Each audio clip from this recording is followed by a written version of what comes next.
Sir किस तरह good work है? जैसा कि आप सभी लोगों को मालूम है कि पिछले वर्ष की 25 दिसंबर को थाना बड़ा गांव क्षेत्र में दयालपुर नामक गांव के पास एक घटना हुई थी, जिसमें कुछ अज्ञात अपराधियों के द्वारा 2 व्यक्तियों को गोली मारी गई थी। उसमें एक बालक समीर सिंह, उसकी मृत्यु हो गई थी, दुखद मृत्यु हुई थी, और एक अन्य व्यक्ति रामू यादव वो घायल हुआ था। घटना की गंभीरता को देखते हुए तत्काल इसमें विभिन्न थानों की फोर्स मिला करके टीम का गठन किया गया था। स्वयं मेरे द्वारा भी लगातार इसका परीक्षण किया गया था और इसमें बहुत सारी चुनौतियां थी इस अभियोग के नावड़ में, क्योंकि इसका एंगल क्लियर नहीं हो पा रहा था कि क्या ये अचानक हुई घटना है या इसमें व्यावसायिक कोई हित इन्वॉल्व है, उस वजह से घटना हुई है, या कुछ लोग ये भी कह रहे थे कि पूर्व की एक रंजिश है जिसकी वजह से घटनाएं हुई हैं। तो बहुत सारे एंगल अलग अलग थे, इन पर हम लोग काम कर रहे थे। और साथ ही साथ इसमें ये इसलिए भी चैलेंजिंग था क्योंकि कैमरे जो हमारे लिए आज के टाइम पे एक बहुत बड़ा टूल होता है। घटनास्थल के आसपास बहुत सारे कैमरे लगे हुए थे, पर उन सभी सोलर कैमरे थे जिनकी सभी की बैटरी अनफॉर्चुनेटली 25 तारीख को डेड हो गई थी। तो लीड हमारे लिए मिलना बहुत मुश्किल हो रहा था, लगातार टीम इस पर लगी हुई थी।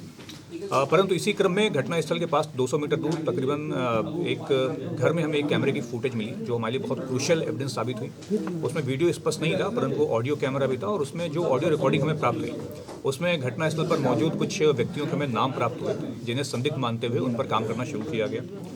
उसी के क्रम में उसी फुटेज के, उसी ऑडियो के आधार पे और मुखबिर की सूचना के आधार पे ये सबके सामने आया कि हाँ, इस नाम के कुछ व्यक्ति हैं जो अभ्यस्त अपराधी हैं। उन पे काम करना शुरू किया गया और जिसके आधार पे आज 9 तारीख को इस घटना में शामिल 3 अभियुक्तों को गिरफ्तार किया गया है। इन टीम के नाम करण प्रजापति, प्रेम शंकर पटेल और शुभम मौर्य हैं। इनके द्वारा जो पूछताछ हुई है उसमें 5 अन्य अपराधियों के भी नाम आए हैं, जिनकी गिरफ्तारी अभी शेष है। घटना का जो विवरण इनके द्वारा बताया गया है कि ये 3 व्यक्ति और साथ के 2 अन्य अपराधी, पवन पाल और एक आकाश पाल, ये 5 लोग जनसा अपने कुछ दोस्तों से मिलने जा रहे थे। वहाँ जाने का रास्ता उसी घटनास्थल के सामने से होकर के जाता है।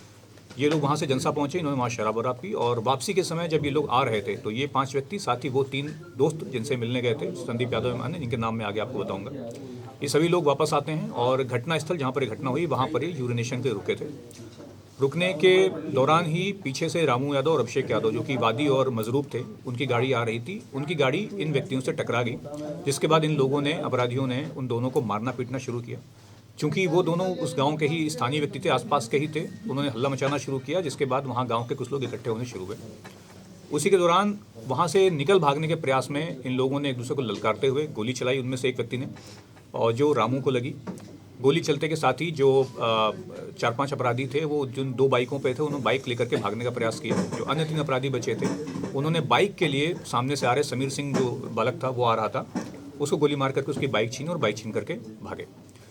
ये इस प्रकार से घटना हुई थी। 3 जो गिरफ्तार हो चुके हैं, जो अन्य 5 अभी हमारे शेष हैं, इनमें दीपक यादव, संदीप यादव, मनीष यादव, पवन कुमार पाल और आकाश पाल, ये 5 अपराधी हैं जिनकी गिरफ्तारी अभी शेष है। इन 5 का आपराधिक इतिहास है, और इसमें मुख्यतः जो संदीप यादव है और पवन कुमार पाल, इन 2 व्यक्तियों पर पहले भी हत्या के मुकदमे दर्ज हैं। दोनों मुकदमे अलग अलग हैं, एक कॉमन मुकदमे में साथ साथ नहीं है। संदीप यादव पे कुल 10 मुकदमे पंजीकृत हैं और पवन पे कुल 6 मुकदमे पंजीकृत हैं। तो इससे स्पष्ट है कि ये एक अभ्यस्त अपराधी थे और इनके द्वारा घटना कारित की गई है। इनकी गिरफ्तारी के लिए टीमें बना दी गई हैं और घटना का अनावरण हो ही चुका है। इनकी भी शीघ्र गिरफ्तारी कर करके न्याय दिलाया जाएगा। जो गिरफ्तारी करने में जो टीम, अनावरण पूरी टीम शामिल थी, उसको 25,000 रुपये का पुरस्कार घोषित किया गया। इस घटना में मुख्य अभियुक्त कौन है? इसमें देखिए, सभी के द्वारा मिलकर के साथ में घटना की गई है। जो गोली चलाने वाली बात सामने आई, वो संदीप यादव नाम के व्यक्ति द्वारा गोली चलाई गई है, और बाकी सभी के बराबर की जिम्मेदारी है। सभी लोगों ने झगड़ा किया है, सभी के ललकारने पे, इंस्टिगेट करने पे गोली चली। सर, एक क्या जो बालक समीर सिंह है, उसको किस कंडीशन में गोली मारी गई? जो चूंकि ये दोनों जो 8 अपराधी थे, ये 2 बाइक पर थे, और गोली चलने के बाद जो 2 बाइक्स थी उनको लेकर के अन्य अपराधियों ने भागने का प्रयास किया। जो बचे हुए थे, इन्होंने बाइक के लिए उसको गोली चलाकर उसकी बाइक छीन ली थी।